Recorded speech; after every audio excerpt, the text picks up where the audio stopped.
Dividi minha aposentadoria com meu filho e a esposa. Eles trocaram a fechadura quando o bebê nasceu. Eu nunca fui mulher de luxo. Trabalhei desde os 16 anos atrás de balcão de farmácia, com uniforme simples e sorriso no rosto, mesmo nos dias em que a coluna reclamava e o pé inchava dentro do sapato apertado. Passei a vida ouvindo as dores dos outros, anotando receitas, entregando remédios e acolhendo gente desconhecida como se fossem da minha própria família. A vida foi passando, o salário sempre apertado, e a única certeza que eu tinha era que, quando a aposentadoria chegasse, eu usaria cada centavo para, enfim, descansar sem depender de ninguém. Eu sonhava com uma vida tranquila, talvez uma hortinha no quintal, um rádio ligado na cozinha e minhas mãos bordando em paz. Só isso. Mas tudo mudou quando meu filho Rafael cresceu. Ele sempre foi meu orgulho. Inteligente, educado, carinhoso. Me chamava de minha rainha quando era pequeno. E mesmo com todas as dificuldades, consegui dar uma educação boa para ele. Quando se formou, achei que ele teria o mundo nas mãos. Ele merecia. Aí, um dia, ele apareceu em casa com uma moça, Ana. Ela era bonita, com os cabelos lisos bem penteados e uma bolsa cara pendurada no ombro. Não era muito de conversa, só me cumprimentou com um aceno seco. Eu tentei puxar papo, fazer um café, mas ela logo disse que precisava ir. Depois disso, eles começaram a namorar firme, e em pouco tempo já estavam morando juntos num apartamento alugado na cidade vizinha. Uns meses depois, recebi uma ligação do Rafael. A voz dele estava trêmula, hesitante. Mãe, a Ana tá grávida. A gente tá muito feliz, mas a coisa apertou por aqui. Não sei como vamos fazer com aluguel, plano de saúde, fraldas, berço, essas coisas. Eu senti o coração apertar. Era o meu menino. Meu neto estava a caminho. Como eu ia virar as costas? No mesmo dia, chamei ele para conversar. Disse que eles podiam vir morar comigo, aqui na minha casinha simples, mas com espaço e amor de sobra. E mais, prometi que dividiria minha aposentadoria com eles. Eu vivia com pouco, mas dava para cortar ainda mais. Parei de comprar minhas coisinhas, suspendi o plano de TV, troquei a feira do mês por produtos mais baratos. Era por Rafael. Era pelo bebê. Era o certo a se fazer. Nos primeiros dias, eu me sentia até importante de novo. Eu ajeitava o quarto dos dois, cozinhava com mais carinho, deixava tudo limpinho. Pensava, meu netinho vai crescer aqui, com cheiro de bolo no forno e carinho de vó. Achei que a Ana fosse se abrir comigo com o tempo, mas ela continuava distante. Eu relevava. Gravidez é uma montanha-russa de hormônios, diziam. Eu tentava não levar pro lado pessoal. Me doava mais. Fazia chás, bolos, massageava os pés dela quando via que estavam inchados. Mas no fundo, um silêncio começou a crescer. Pequeno, como uma semente de dúvida. Um incômodo. Um olhar desviado. Um agradecimento que nunca vinha. E ainda assim, ali estava eu. Aposentada, cansada, mas inteira. Entregando minha paz, minha casa e meu dinheiro por amor. Um amor que eu acreditava que nunca iria se voltar contra mim. Nos primeiros dias, eu juro que tentei acreditar que tudo se ajeitaria. Pensei que era só uma questão de adaptação, que logo Ana iria se sentir em casa. Afinal, era difícil mesmo sair do canto dela, grávida e sensível, e vir morar com a sogra numa cidade menor, numa casa simples, sem muito conforto. Eu sabia disso. Sabia também que não era fácil depender dos outros. Eu, que sempre fui sozinha, tinha aprendido a engolir orgulho e seguir em frente. Mas o jeito dela comigo não era só frieza. Era uma espécie de indiferença. E pior, era como se eu não devesse existir ali. Ana evitava cruzar comigo. Deixava a porta do quarto fechada quase o tempo todo. Quando saía, pegava um copo d'água na cozinha e voltava em silêncio. Se eu tentava puxar conversa, ela respondia com frases curtas, quase secas, sem olhar nos meus olhos.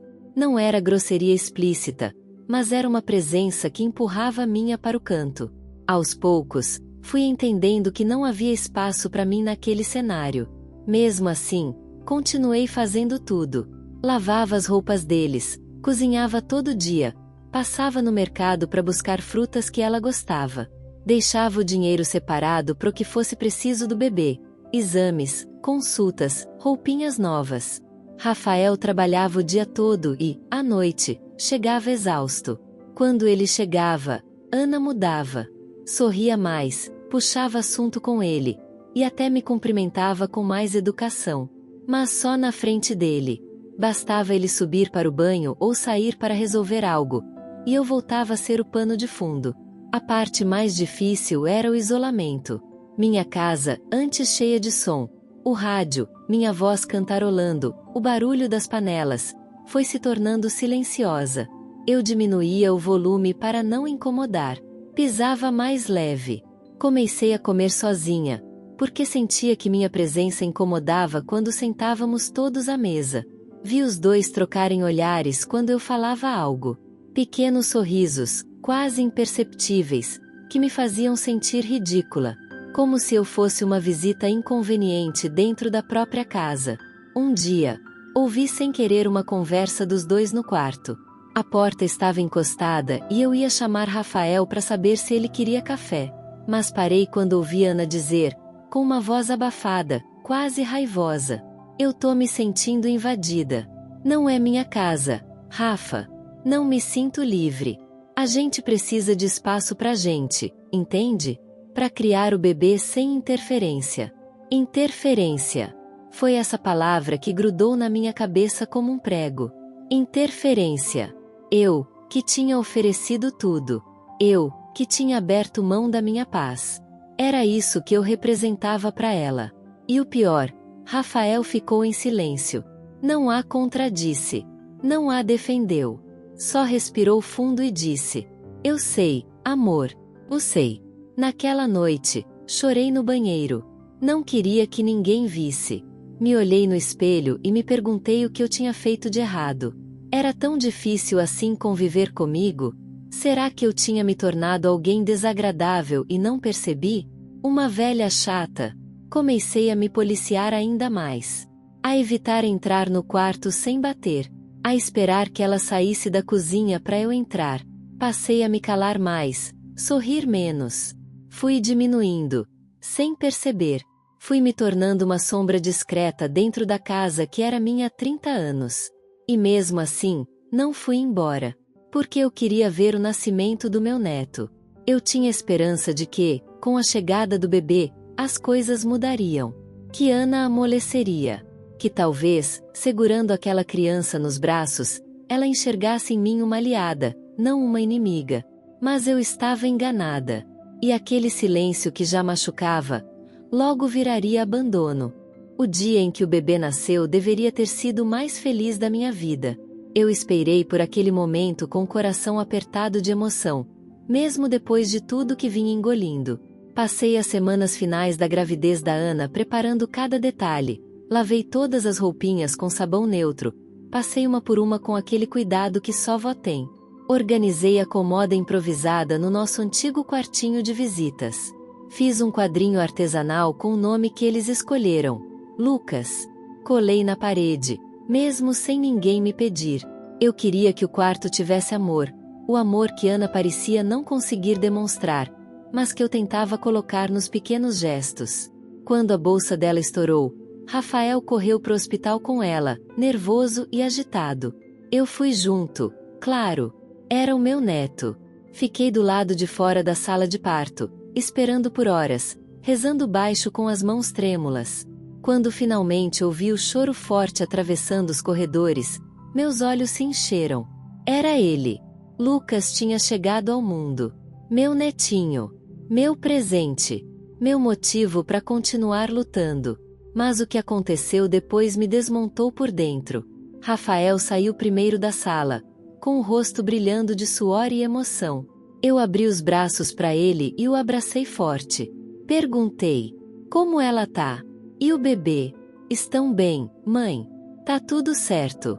Mas agora a Ana precisa descansar, e só pode ficar um acompanhante no quarto." "Eu entendo, claro." Respondi, com um sorriso cansado. Mas depois posso ver ele um pouquinho? Só para dar um beijo. Ele hesitou. Olhou para trás. A Ana. Ela tá um pouco sensível. Melhor esperar um pouco, tá? Quando ela estiver mais tranquila, eu te chamo. Esperei. 1 hora. 2. O dia virou noite. A enfermeira passou por mim e perguntou: a senhora ainda está esperando alguém? Eu disse que estava esperando para ver meu neto recém-nascido. Ela estranhou. Disse que já tinham autorizado a entrada de parentes desde o fim da tarde. Mas ninguém me chamou. Voltei para casa sozinha naquela noite, de ônibus, com as pernas tremendo de exaustão e tristeza. Me senti excluída de um momento que era também meu. Pensei em mandar mensagem, mas desisti.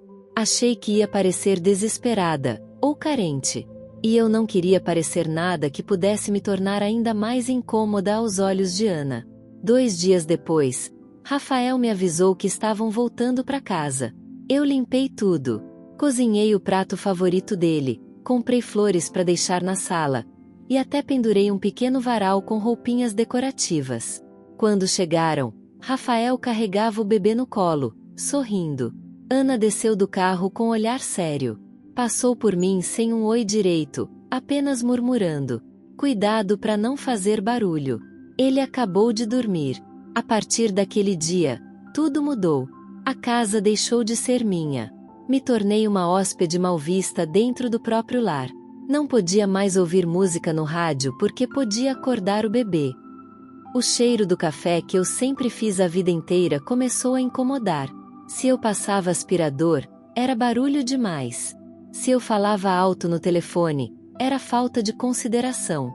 E o pior, meu neto, o pequeno Lucas, era tratado como um território proibido. Nunca me deixaram segurar ele de verdade nos braços. Quando eu pedia, diziam que ele estava com cólica, ou que tinha acabado de mamar, ou que estava dormindo. Uma vez, Rafael me viu tentando cantar baixinho perto do berço e disse, com uma voz mansa, mas firme: mãe, tenta não se intrometer muito. A Ana tá muito insegura, sabe? Ela se sente invadida com essas aproximações. Insegura. Invadida. Essas palavras voltaram a me ferir como no dia da conversa atrás da porta. Comecei a perceber que qualquer coisa que eu fizesse podia ser usada contra mim. Se eu oferecia ajuda, era intromissão. Se eu ficava no meu canto, era frieza. Nada do que eu fazia estava certo. E então, o mais cruel começou a acontecer. Começaram a tomar decisões sobre a casa sem me consultar. Trocaram os móveis de lugar. Compraram objetos novos e se desfizeram de coisas antigas minhas sem perguntar. Uma poltrona onde eu gostava de ler, doada. Meus vasinhos da varanda, substituídos por decorações modernas. Meu tapete de crochê, desgastado demais, segundo Ana. E Rafael, agora totalmente dobrado pela lógica dela, dizia que era para dar uma renovada, para deixar o ambiente mais adequado pro bebê. Mas o auge ainda estava por vir. Eu sentia, lá no fundo, que algo maior estava sendo tramado. A atmosfera da casa estava diferente. Mais fria. Mais calculada. Rafael não olhava mais nos meus olhos como antes. Ana sequer me dirigia a palavra, a não ser para corrigir algo que, na visão dela, eu tinha feito errado. E Lucas? Bem, Lucas crescia sem saber que tinha uma avó de verdade do lado de fora daquela porta que começava, lentamente, a se fechar para mim. O que eu não sabia é que, em breve, ela se fecharia de vez. Literalmente. O tempo passou, e a casa já não era mais a mesma. E nem eu. A mulher que um dia sonhou com uma aposentadoria tranquila, entre costuras e manhãs preguiçosas de café, agora andava pisando em ovos, sentindo o chão escapar dos pés dentro da própria casa. Eu já não falava mais nada. Não dava opinião. Não sugeria. Não perguntava. Me tornei uma presença invisível, porque entendi, da pior forma, que ser discreta era a única maneira de não provocar mais rejeição. Ainda assim, rejeição era tudo que eu recebia. Com o tempo, percebi que até meu próprio filho já não me via como antes. Ele mal me abraçava.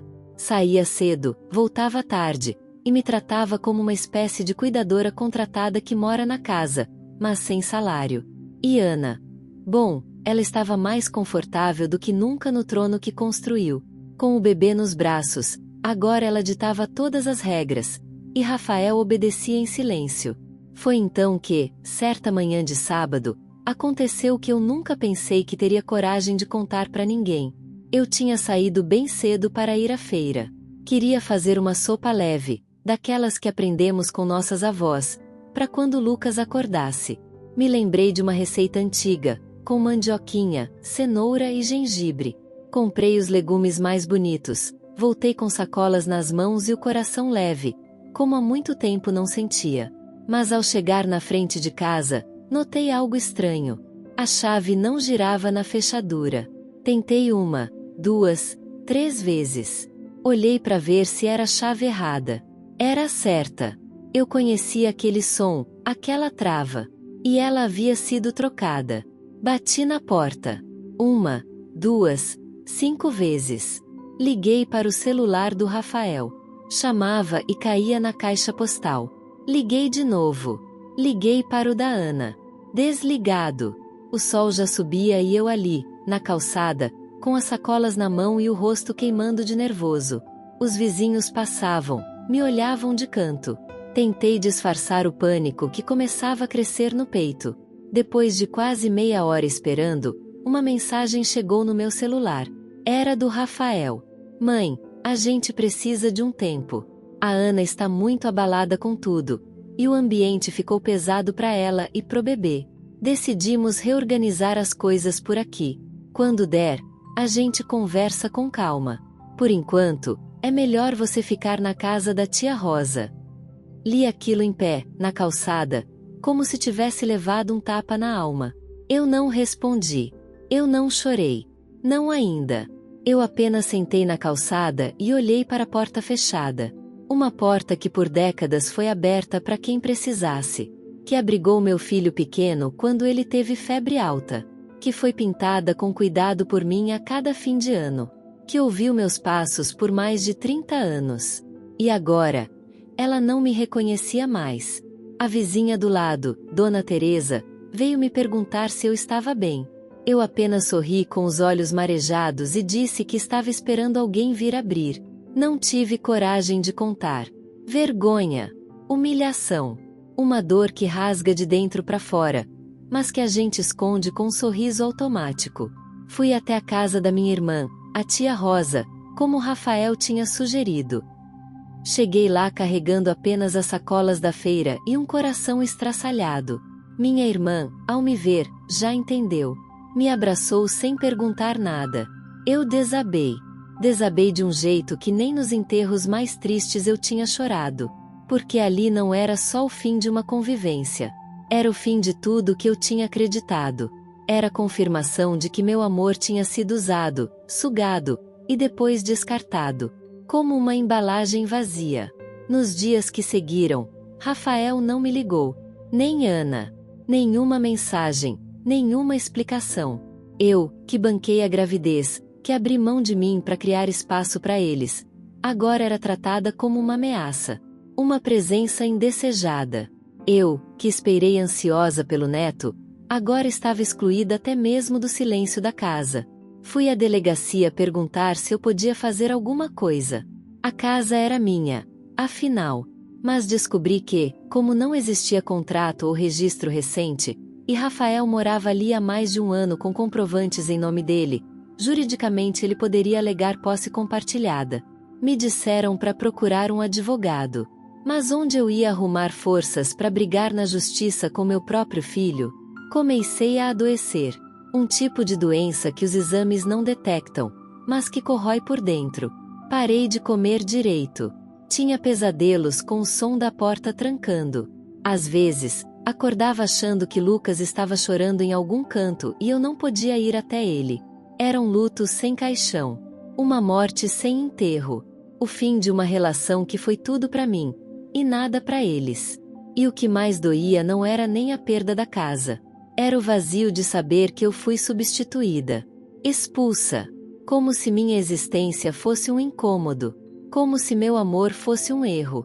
E eu me perguntava, todos os dias, enquanto encarava o teto da casa da minha irmã: em que momento meu filho deixou de ser meu? Se essa história está te tocando de alguma forma, comenta aqui embaixo com a frase "Isso também já aconteceu comigo". Às vezes, só quem passou por isso entende a dor de ser deixado de lado por quem a gente mais amou. Você já se sentiu rejeitado dentro da sua própria família?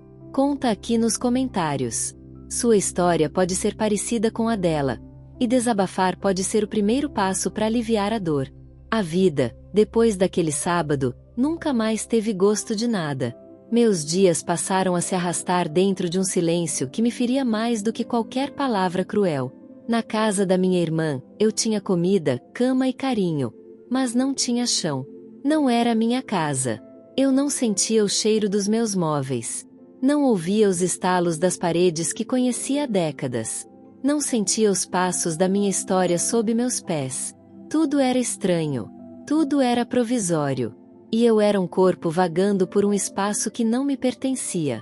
Rosa tentava animar os meus dias. Me levava para tomar café na praça. Sugeria que eu entrasse em um grupo de senhoras para bordar, ler, fazer caminhadas. Mas como encontrar alegria quando o coração está de luto por algo que ainda existe, mas foi arrancado de você como se não importasse? Eu dizia: vou pensar, quem sabe amanhã. Mas a verdade é que eu só queria ficar no meu canto, em silêncio, lembrando dele pequeno. Do Rafael com o cabelo enroladinho e o nariz escorrendo, rindo com os brinquedos que eu improvisava com tampas de pote e colheres de pau. Lembrando das noites em que dormi no chão do quarto dele quando ele teve febre. Das vezes que trabalhei dobrado para pagar os estudos, para garantir que ele tivesse um futuro. Eu não criei meu filho esperando reconhecimento, mas também não esperava ser descartada como se fosse um incômodo. O pior eram os domingos. Sempre amei domingos. Fazia pão de queijo cedo, colocava música antiga para tocar e enchia a casa com cheiro de bolo. Agora, os domingos se tornaram tortura. Eu acordava e olhava o celular. Nada. Nenhuma mensagem. Nenhuma ligação. Nenhuma foto do Lucas. Eu não sabia se ele já sorria. Se já segurava a mamadeira. Se dava os primeiros passos. A única notícia que tive foi através da Dona Teresa, a vizinha. Ouvi o choro do bebê ontem. Tá ficando uma graça. Vi o Rafael saindo com ele no colo. E a Ana com uma bolsinha azul. Pareciam bem. E eu? Eu parecia viva, mas não estava. Eu apenas existia. Em uma noite, tive um sonho. Sonhei que Rafael era criança outra vez. Ele estava correndo por entre as roupas estendidas no varal, rindo, gritando: mãe, me pega. E eu corri atrás dele com um pano de prato na mão. Era um sonho bom. Mas quando acordei, levei alguns segundos para perceber que ele não era mais aquele menino. Que ele não estava mais ali. Que aquele menino que um dia me chamou de rainha agora trancava a porta da própria casa com medo de me ver. Chorei. Chorei como se estivesse perdendo ele pela segunda vez. Porque a primeira foi quando ele cresceu. A segunda, agora, era irreversível. Fui até o INSS ver minha situação. Queria saber se poderia tentar um benefício extra, ou até um adiantamento. Minha aposentadoria, antes dedicada a ajudar meu filho e o neto que me negaram, agora era quase toda usada para medicamentos, aluguel simbólico na casa da Rosa e uma alimentação que eu mal tinha vontade de fazer. No atendimento, ouvi a moça dizer: a senhora tem um histórico bonito de contribuição. Deu entrada certinho. Poucos fazem isso. Eu apenas sorri, sem coragem de dizer: e para que serviu tudo isso, minha filha? Para ser trancada para fora pela única pessoa por quem eu vivi. Voltei para casa da Rosa e me tranquei no quarto. Comecei a mexer nas fotos antigas. Era a única coisa que me dava alguma sensação de pertencimento. As fotos do Rafael bebê. Do Rafael entrando na escola. De nós dois em um piquenique improvisado no quintal. Eu apertava essas imagens contra o peito como se pudessem me devolver alguma coisa. Mas elas apenas confirmavam a dor. porque nada do que construí com amor sobreviveu à ingratidão. Uma semana depois, Rafael me ligou. Era uma chamada de vídeo. Por um instante, meu coração disparou. Pensei que talvez ele estivesse arrependido, que ele iria pedir desculpas, dizer que estava com saudade, que queria me ver. Mas não. Do outro lado da tela, estava ele, com expressão séria. E ao fundo, Ana, calada. Mãe, a gente tá precisando ajustar umas pendências. O berço que você comprou tá com problema e a nota fiscal tá no seu nome. Pode ver isso pra gente? Fiquei muda. Por longos segundos. Apenas olhando pra ele, como quem tenta reconhecer um rosto que um dia foi lar. Claro. Rafael. Eu vejo sim. E desliguei. Fiquei olhando pro celular por quase meia hora depois disso. A tela preta. O vazio refletido. E então entendi, com a clareza mais cruel de todas. Para ele, eu não era mais mãe. Eu era apenas um recurso. Um número de CPF. Um meio. Nunca mais um fim. E nesse momento, eu senti algo quebrar dentro de mim de forma irreversível. Uma rachadura que não faz barulho, mas que muda tudo. Porque não era só tristeza. Era consciência de que eu precisava aceitar. Eu não era mais necessária. E talvez nunca tivesse sido, de verdade. A partir daquele dia, parei de esperar qualquer coisa. Não é que eu tenha superado. Não é que eu tenha perdoado. É que algo dentro de mim simplesmente desligou, como um rádio que para de funcionar, mas ainda está ligado na tomada. Eu continuava ali, respirando, dormindo, comendo, mas sem nenhum laço verdadeiro com o que me cercava. Eu já não me sentia viva. Eu existia, só isso. Comecei a andar devagar pelas ruas, como se o tempo não tivesse pressa para me levar. Acordava cedo e fingia que tinha algo importante para fazer, só para justificar o fato de estar de pé. Sentava no banco da praça e observava os casais, os velhos com seus netos no colo, os risos infantis ecoando no ar. Aquilo me feria com uma delicadeza cruel. Eu via naqueles gestos tudo que sonhei para mim e nunca vivi.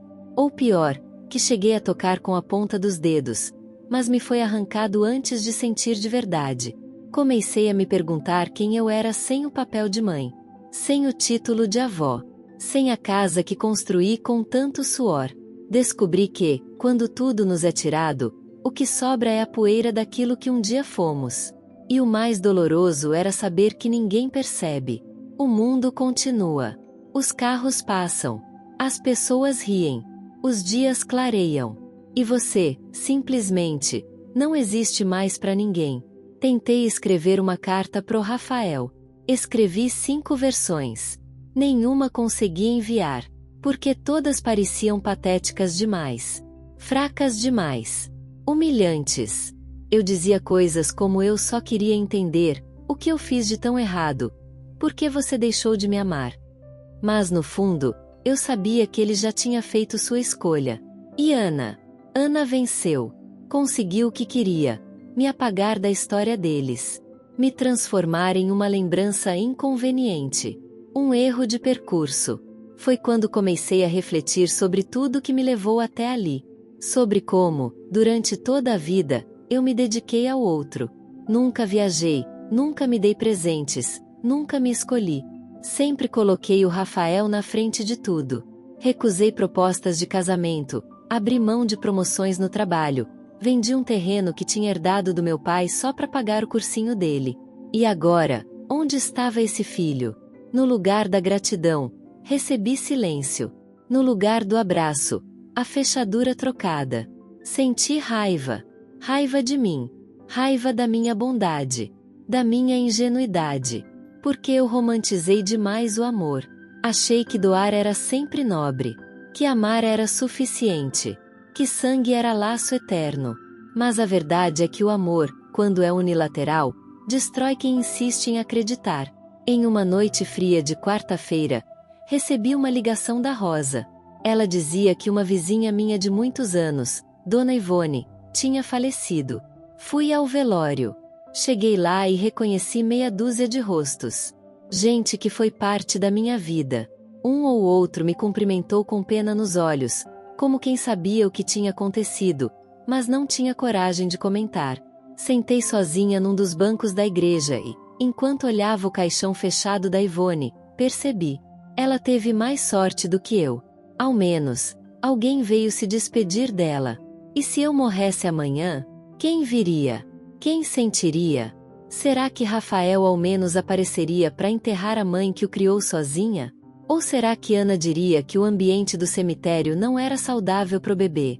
Esses pensamentos me atormentaram nos dias seguintes. Comecei a escrever meu próprio testamento. Decidi que tudo que sobrou, o pouco da aposentadoria, as roupas, os objetos da casa da Rosa, e até meu antigo relógio de pulso, eu deixaria para uma instituição de idosos abandonados. Gente como eu. Gente que amou demais e foi esquecida. Gente que, como eu, se doou inteira e recebeu nada. Passei a frequentar uma capelinha no fim da rua.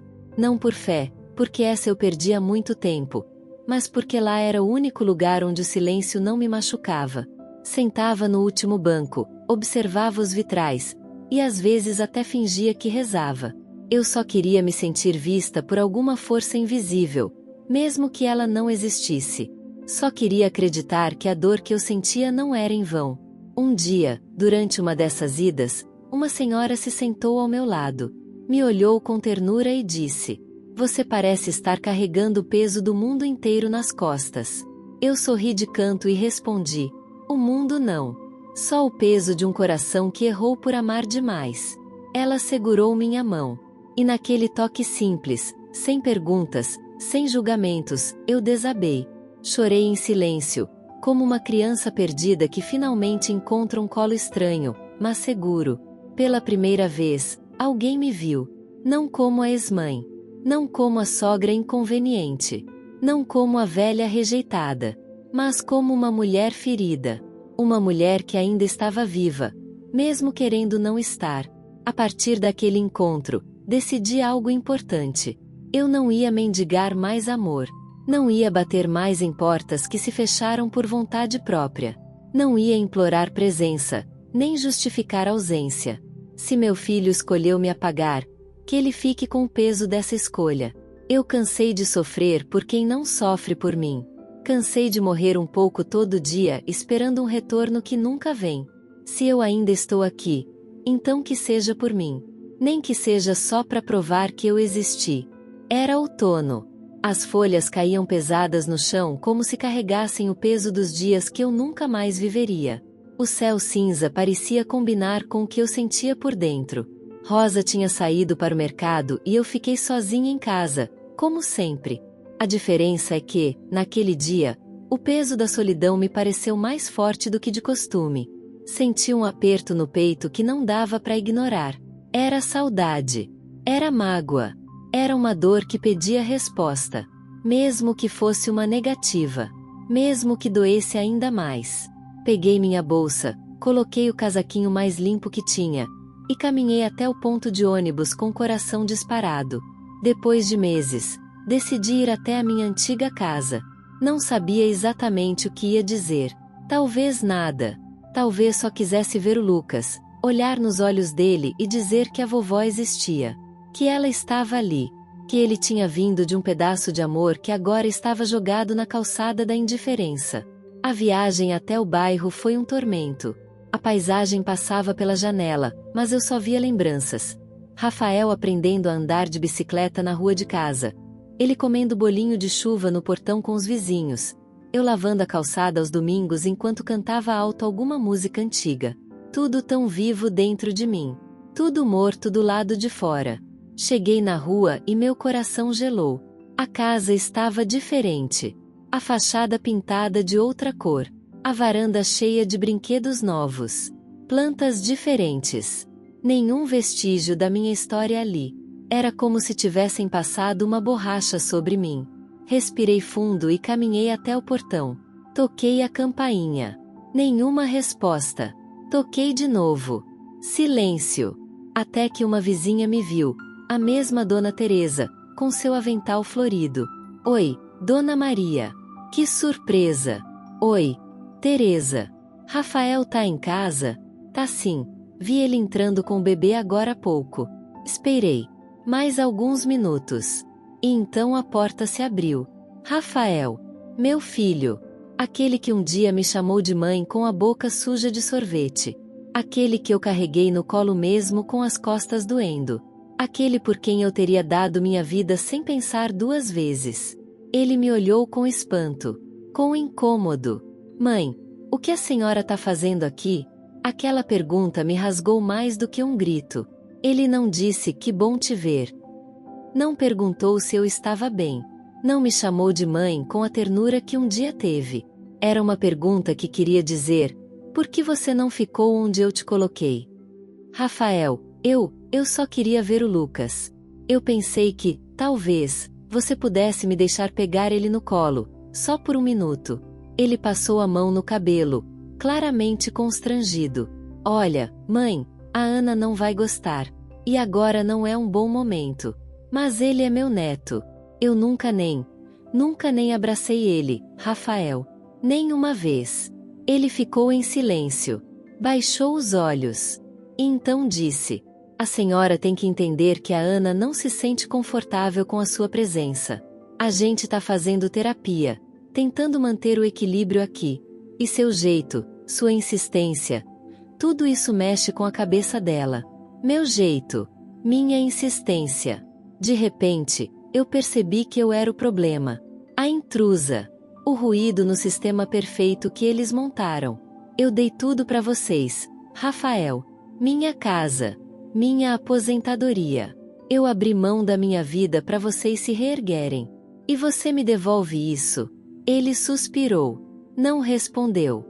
Olha, mãe, é melhor a senhora ir sério.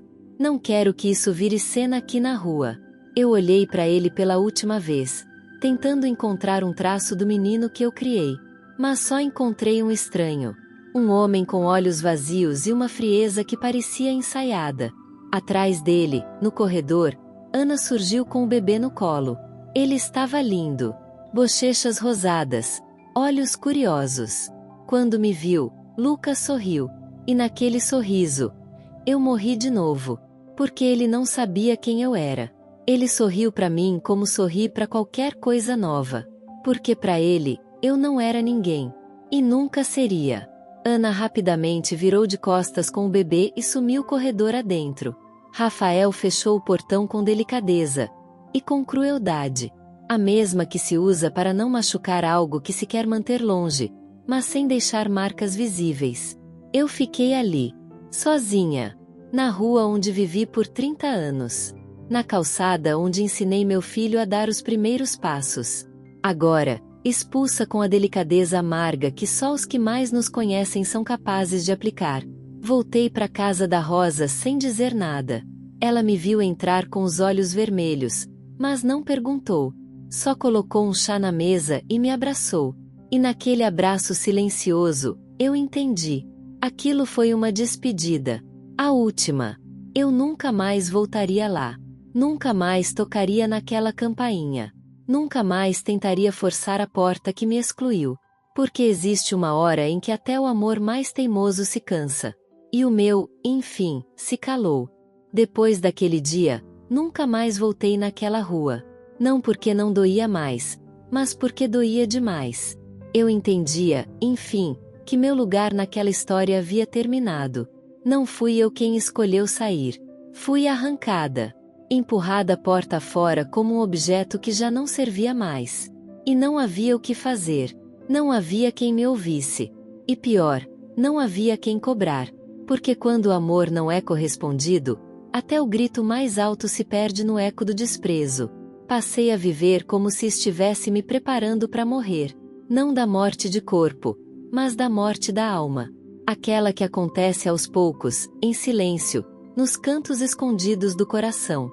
Comecei a jogar fora as lembranças, ou tentei. Rasguei fotos. Doei roupas. Apaguei vídeos antigos do celular. Mas tinha coisa que não dava para apagar.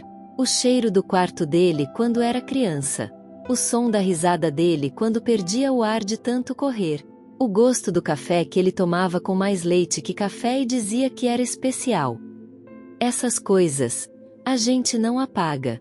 A gente aprende a conviver com elas como quem convive com uma cicatriz. Você se acostuma, mas ela coça de vez em quando, dói em dias de chuva e sangra de novo quando alguém pergunta como foi que você fez isso. A Rosa, minha irmã, fez o que pôde. Me ofereceu amor, companhia, até uma chance de recomeçar. Me disse para abrir um ateliê, voltar a costurar, ensinar bordado para moças da igreja. Você ainda é viva, Maria. Não se esqueça disso. Ela dizia.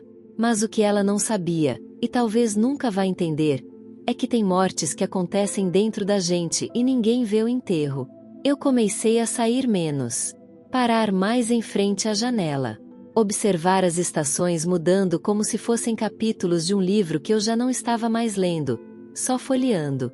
Às vezes, em noites mais vazias, eu me perguntava: e se ele se arrependesse? E se um dia o telefone tocasse com a voz dele do outro lado dizendo: Mãe, me perdoa. Eu não sabia o que estava fazendo. Mas o telefone nunca tocou. Lucas deve estar crescendo. Deve já estar falando as primeiras palavras. Talvez correndo pelos mesmos cantos da casa onde Rafael correu um dia. Mas ele não me conhece. Para ele, eu não existo. Sou só um nome que talvez nem chegue a ouvir. Ou pior, um assunto proibido. Eles seguiram. E eu fiquei. E hoje, olhando para tudo com a frieza que o tempo nos dá, eu entendo. Não fui expulsa apenas da casa. Fui expulsa do afeto. Fui retirada da história da minha própria família como se fosse um erro de digitação. E é isso que machuca mais. Não foi o grito. Não foi a briga. Foi o silêncio. A indiferença. A decisão calculada de excluir alguém que só soube amar. Porque quando um estranho te machuca, dói. Mas quando quem te machuca é alguém que nasceu do teu ventre, que mamou do teu peito, que dormiu no teu colo, isso não é dor. É um tipo de morte que a medicina não trata. Hoje, se alguém me pergunta sobre o Rafael, eu minto. Digo que está bem, que é muito ocupado, que o neto está crescendo forte. Digo que não nos vemos com frequência porque a vida é assim mesmo. Mas por dentro, eu sei. Eu fui esquecida. E o que me resta, agora, é só isso aqui: contar minha história. Não para causar pena. Não para que alguém me salve. Mas para que, quem estiver me ouvindo agora, entenda uma coisa. Nunca se doe demais para quem não sabe o valor do que está recebendo. Porque o amor é lindo. Mas quando não é recíproco, ele te mata aos poucos.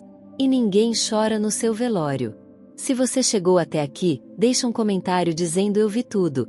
Isso me mostra que essa história te tocou de verdade.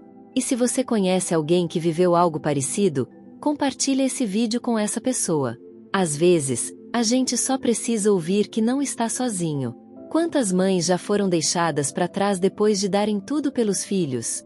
Se essa história te machucou, comenta. Às vezes, um comentário vira abraço para quem tá lendo.